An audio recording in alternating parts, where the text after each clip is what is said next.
Fala pessoal do canal Fala Fono, nós vamos conversar hoje sobre o seguinte assunto. Fala e alimentação se relacionam? Se você quer saber mais, fica ligado. Então, né gente, fala e alimentação se relacionam? Sim, fala e alimentação se relacionam. Elas têm várias interfaces aí, em vários momentos elas se tocam, né, e elas se misturam. Nós vamos conversar um pouquinho mais. Então, o que acontece? Quando a criança, o bebê nasce, ele tem aquele reflexo de sucção, ele começa a ser amamentado. E esse reflexo, esses movimentos que ele faz com a boca, isso vai fortalecendo toda uma cadeia de músculos que vai favorecer a fala depois.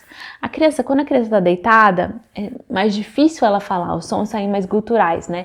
Porque a língua, ela cai um pouco para o assoalho, né? E ela cai um pouco para trás. Então, os sons saem mais guturais, que a gente chama. Quando a criança tem 6 meses que ela senta, várias mudanças acontecem. Primeiro, a gravidade posiciona melhor a língua. O que mais que acontece? Começam a nascer os primeiros dentinhos embaixo e em cima. A criança ganha amplitude, né? Ela ganha espaço na cavidade oral. Os dentes fazem com que a boca cresça.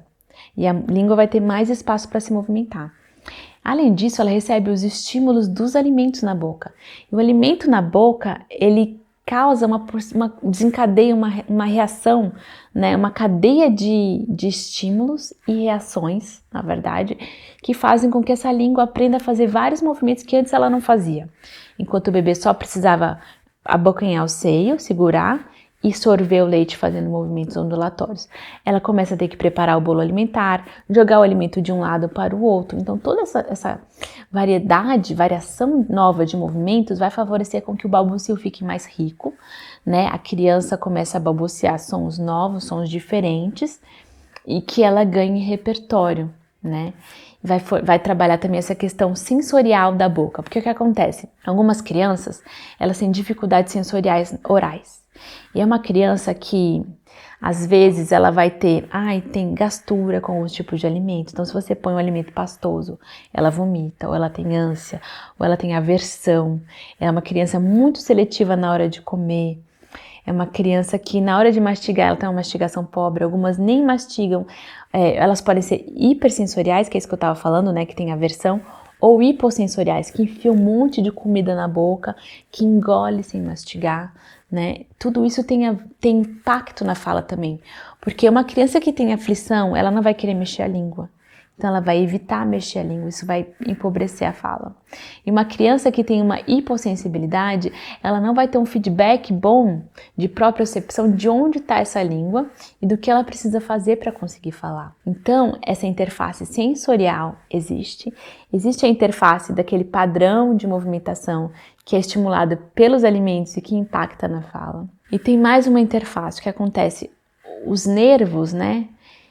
A parte motora, a inervação da boca, né, ela se cruza. Então, quando a gente pensa nos movimentos que tem que ser feitos para mastigar, em algum lugar do cérebro, muitas vezes eles se cruzam com os movimentos que tem que ser feitos para a criança falar.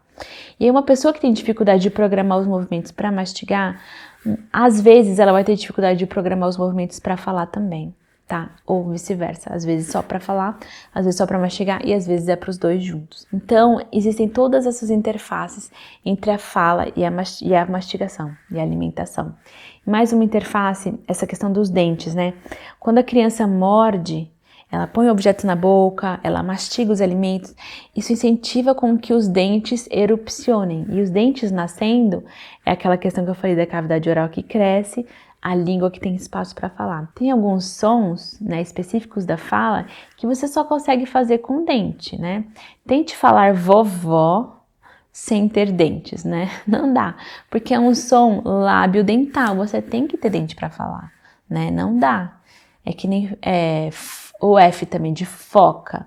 Você precisa fazer no dente para conseguir fazer.